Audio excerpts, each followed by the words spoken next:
Hello, everybody! Welcome back to the Marquette Golden Eagles Dynasty here on NCAA 14. In the last episode, we did a complete offseason as we're set here for year 2 of this dynasty. Before we jump into action, though, this year, I just want to do a quick preview episode. I don't envision this episode going over maybe 20, 30 minutes tops, and I just wanted to kind of show off our roster as we never really had a formal introduction to our roster. So for the new viewers, for our previous viewers, we'll just take a look at this team. I kind of went over them in the last episode, but we'll just do it again here as part of the pageantries going into year 2. So first we'll take a look at the preseason top 25 and defending champs Ohio State Buckeyes, led by Heisman Trophy winner Braxton Miller there at number 1. Virginia Tech at number 2 after Frank Beamer retires, and now Bud Foster manning the charge there in Blacksburg. Texas A&M at number 3, who should have been in the national championship last year, although that BCS system gave Louisville the nod and that they were beat by like 24 by Ohio State in the national championship. USC at number 4, they were just outside. I think they finished maybe 3rd or 4th last year, so still top 5 prowess for the Trojans. And number 5, Notre Dame, who we did lose to last season. They're set here with a top 5 battle in week 1, Notre Dame against Virginia Tech in South Bend. So that's one with huge BCS implications early on. I'll just scroll down here. We're not going to go over every team. We see Texas, Alabama 6-7, and Louisville at number 8. Like I said, they were in the national championship last season, and we're going to face them in week 2. So stay tuned for that game as we'll try and contain Teddy Bridgewater. Georgia, Florida, a couple SEC teams. Wisconsin at 15, LSU at 23, and then just rounding out the top 25 is Boise State. They face number 17 Ole Miss in week 1, so another battle there between top 25 teams. South Carolina there at 27, as they have a new head coach they go against ECU in the first week there, and that's Ruffin McNeil. I was trying to think of his name. Ruffin McNeil actually goes from ECU to South Carolina, and he'll face his former team here in week 1. Florida State will play Oklahoma State. Number 31, West Virginia, will play number 7, Bama in the first week. ECU here at number 35. We lost to them last year in a close game. Most of our games last year were pretty close games. Now I think this year we kind of have to finish a little bit better in crunch time. Now we're all these teams outside the top 50. Tennessee there at 60. Who else we got here? Houston at 69. BYU there at 75. I thought they'd be a little bit higher. Do we fit in the top 100 here? I don't think so, but we'll see, as we are nearing that territory. Now at 100 is Southern Miss, and I think we actually play them this year along with Marshall. So we'll play the 99th team and the 100th ranked team at this point. I think we play Florida Atlantic as well, 102. And with all that said, it seems like we have a kind of a cupcake schedule, but our schedule is graded as a C-, and they're Minnesota at 106, a Big Ten team there, way down the board here. And I think they only won 1 game last year as well. Dang, still not in this. Are we last? Here we are at 119. So Marquette Golden Eagles, still a 1-star school. 68 overall, 68 offense, and 68 defense. 68 across the board. And how many teams are below us? Just 7 teams below us. And based on these overalls, it looks like we have the worst team. We're tied with UMass, D+, D+, D+, and D. And they're 67, 68, 68. So we have just 1 overall point ahead of Massachusetts. Other than that, only New Mexico State and Georgia State have lower overalls than us. So we're still the 3rd, probably a bottom 5 team in the nation. Going to have to take a big step this year, and we'll take a look at the schedule. We're going to open with Colorado State, and then I'm sorry, we play Louisville week 3, not week 2. Correction on that. Week 2, we're at Northwestern, so game against a Big Ten team on the road. Louisville, and like I said, Louisville off the national championship loss, number 8 right now. Southern Miss, a home game then at UCF. And we had to get a MAC game in here I think going ahead, the MAC might be a conference we maybe join in the next year, 2, maybe 3 seasons. We'll see how it goes, but I'm thinking the MAC or the American is probably where Marquette will land. Then we play Navy, who is always a tough team to play with that triple option offense. And then really no tough games here down the stretch versus UTEP at Marshall. I think Marshall is a better team than they were ranked. Same with Tulane, a road game there against Tulane versus South Alabama. And then another road game against a Big Ten team there at Purdue. So last year we went 4-8. This year our goal is to go 6-6. Now for the Heisman watch. Of course, Braxton Miller comes in leading, defending his trophy as he's the favorite for the Heisman Trophy this season. Johnny Manziel was the runner-up last year, and he comes in at number 2. Then at number 3, a familiar face in Marcus Mariota. Keith Marshall, the lone running back on this list out of Georgia, and then Jeff Driscoll in his senior season there for the Gators. Now we'll move on to preseason All-Americans. Braxton Miller at quarterback, Henry Josie, Keith Marshall, the running backs, Matt Miller from Boise State, Devin Smith, Ohio State, Gerald Christian, Max Garcia was an eventual draft pick in the NFL, I believe, of the Broncos. Caleb Johnson, here for Rutgers, is actually the highest rated offensive lineman in the nation at 98 overall. Jamil Douglas, Cameron Fleming, a couple Pac-12 tackles. On defense, Shaq Thompson for Washington, Terrence Mitchell, Oregon, Deshazor Everett, a Texas A&M draft pick, I believe, Matthias Farley. He had a good game against us last year when we went to South Bend. The second team now, Johnny Manziel, Devin Campbell, Jeremy Hill. Hill would go on to get drafted by the Bengals. Jarrell Adams out of South Carolina. I think maybe he was a Titans draft pick, if I recall correctly. Definitely could be wrong about that. Trey Jackson from Florida State. Giovanni Francois from Florida International, who we played against last year. He had a good game against us, and now he's a second-team All-American. Ty McGill, Tony Stewart, I believe draft picks of the Raiders or Bengals, and Stewart, I think, a Bills draft pick. Jordan Jenkins, a Jets draft pick. Joshua Perry, a Chargers draft pick, I think. Someone got to fact-check me on this. I think I'm pretty on point so far. We're not going to go through the conferences quite yet, but just a quick taste of some of the top players around the nation. Championship contenders now. So current rank, we're at 119, and our 4-year outlook, it just has us going down. Next year, they have us expected to be the 122nd, and then the following 2 years, they have us at 126, which I think is so overall, EA is not forecasting us to be a good program, but through recruiting, perseverance, tenacity, we're obviously going to prove that wrong.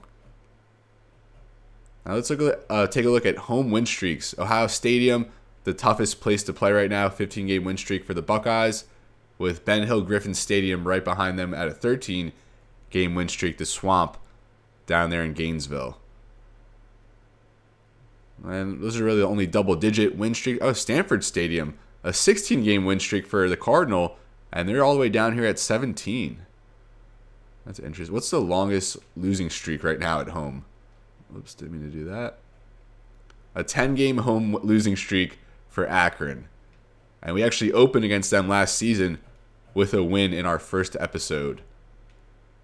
So with that, now we'll move over to our roster and get a preview of the players we're going to be playing with and watching here in year 2. At quarterback, of course, we have Dylan Koufax and Jake Haywood.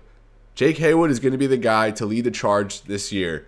We're going to kind of commit to him at quarterback, but we're still going to mix Dylan Koufax in to some packages, definitely our Flexbone package, and a couple more that kind of cater to a running style a little bit more.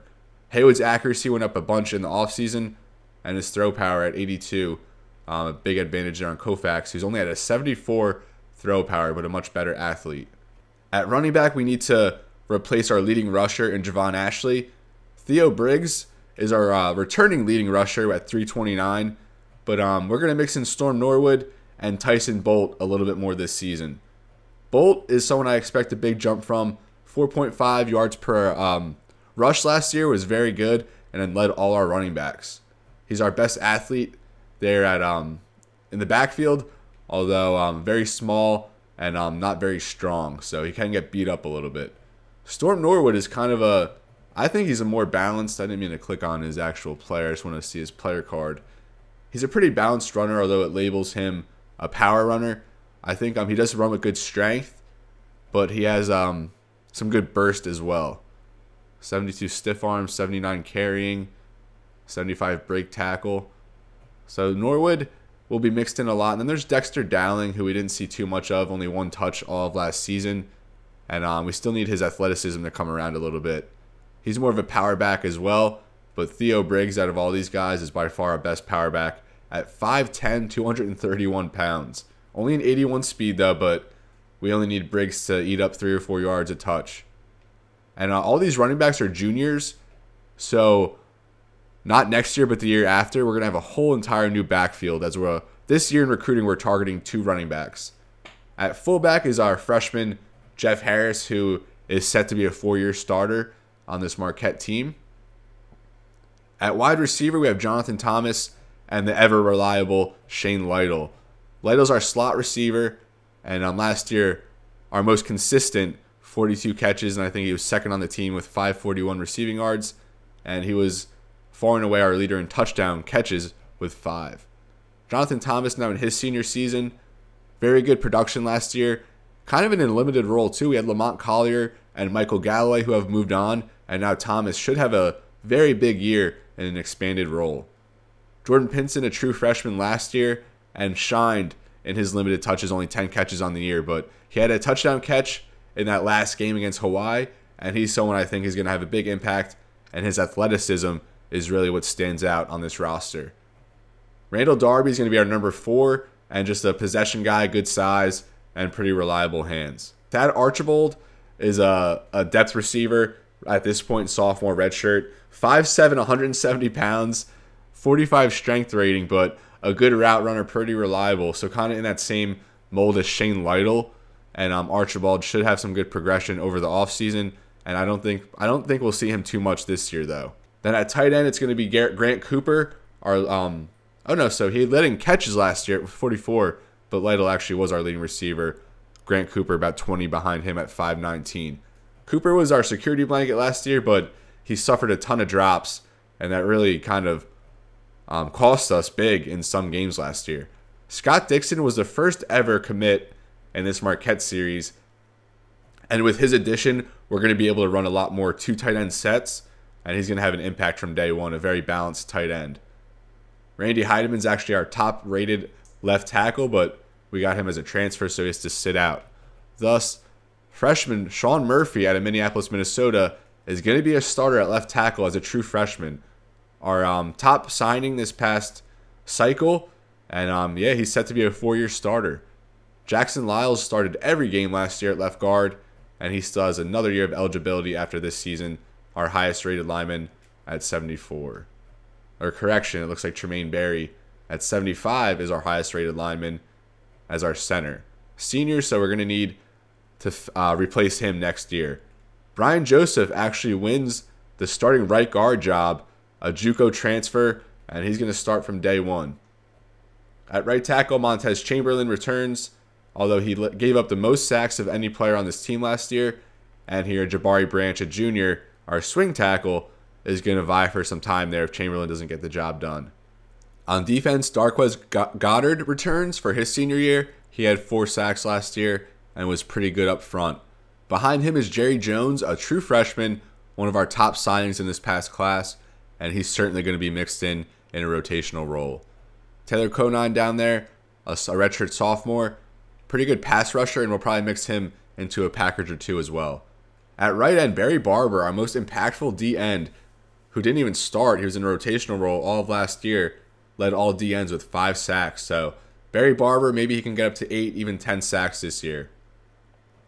Along with Jerry Jones, we also signed Mike Johnson, a true freshman, and we have pretty good ends here to develop over the next couple years who will both be mixed in to rotational roles this year. Robbie Bain is our our top-rated D tackle, a 75 overall transfer from Illinois, but he'll have to sit out next year.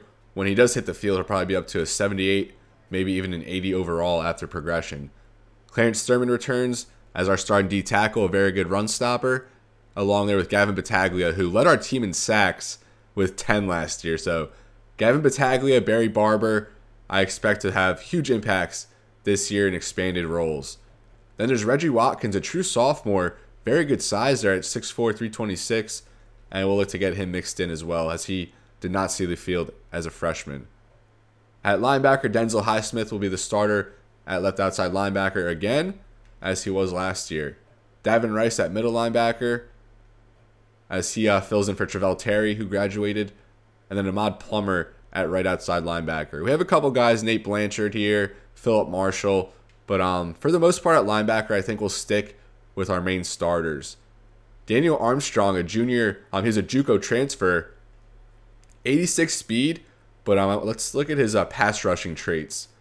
So a 72 power move, 83 finesse move, and a 77 block shed. So I think Daniel Armstrong is someone we're actually going to mix in at end in like a couple packages to see how it can impact that aspect of the game. Clay Diamond, a true sophomore at middle linebacker, and I think he's going to be very good. Someone not very athletic, but just great intangibles and good run-stopping traits. And that's pretty much it for linebackers. Like I said, we won't have too many formation subs there at linebacker, mostly on the defensive line. Dickenzie Durant and Juice Campbell return as our starting corners. Both very good seasons last year. Campbell led our team in interceptions and had a couple pick sixes early in the year as well that solidified a couple games for us.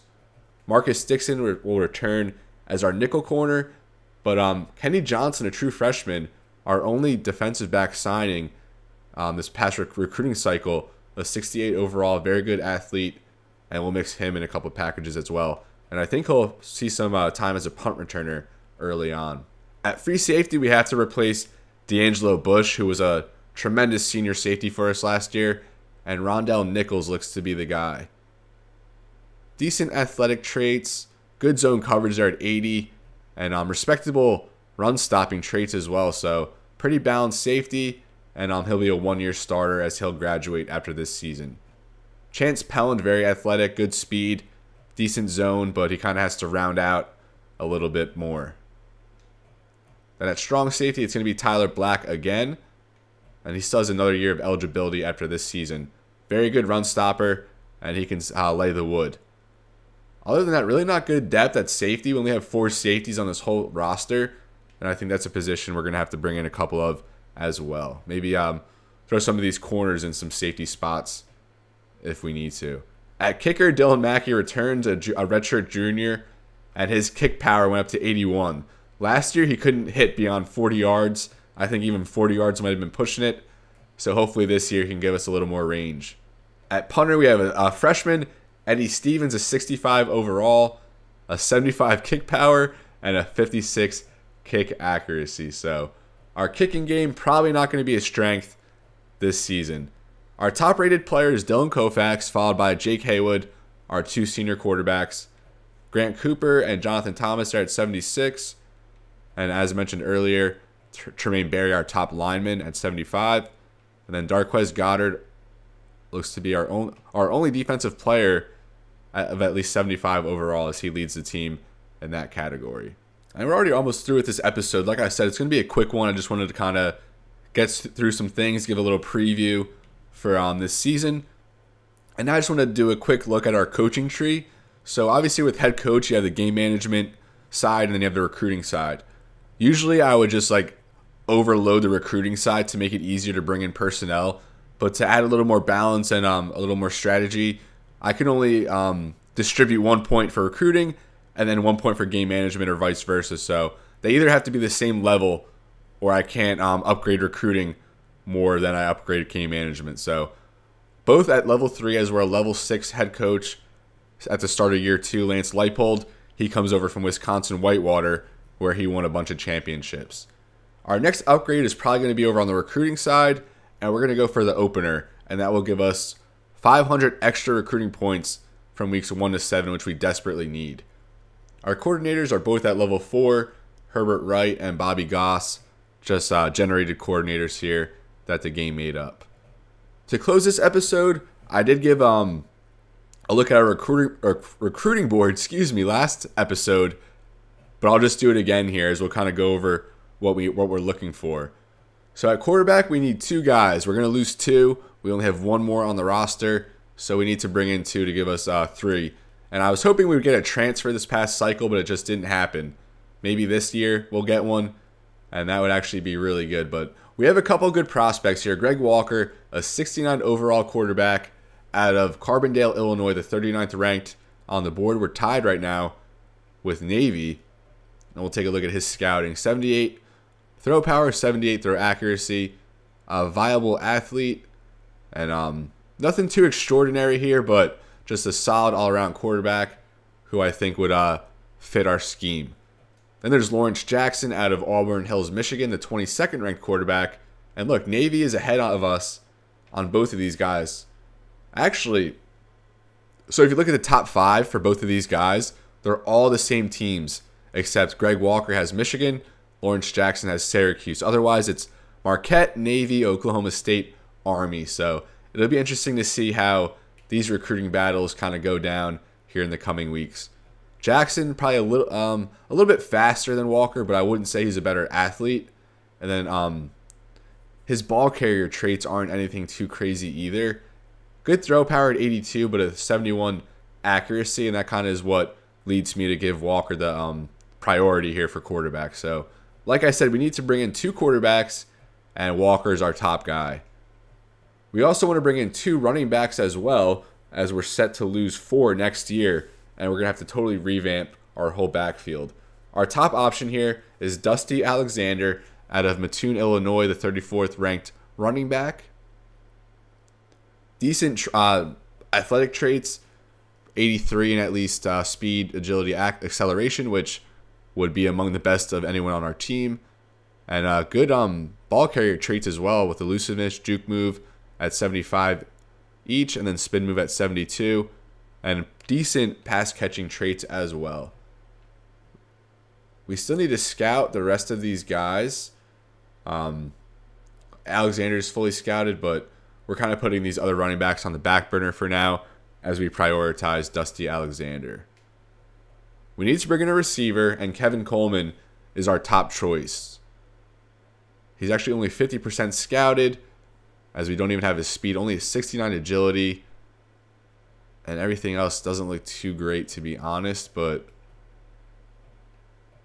yeah, he's just like by default kind of the top guy, because Sherrod Phillips at JUCO, we kind of want to bring the young blood in here. So Kevin Coleman out of Estherville, Iowa is our top guy at wide receiver. And just to reiterate, I've kind of mentioned it in previous episodes, I've limited what we can do in recruiting. I kind of have a set of recruiting rules, and that includes we can only recruit from states that border us. So in our case, Marquette and Wisconsin, that includes Wisconsin, Iowa, Indiana, I think, Michigan, and what other states?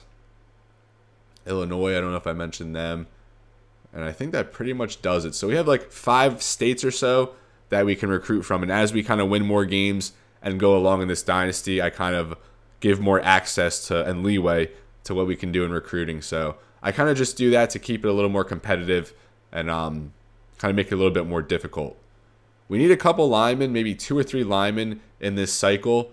And we didn't have any tackles interested, so we're going to have to move some guys around. But Adam Pac-Man Jones, is one of our guys here. Bobby Marcus, one out of Michigan, one out of Wisconsin. And we still have to scout them a little bit each more as well.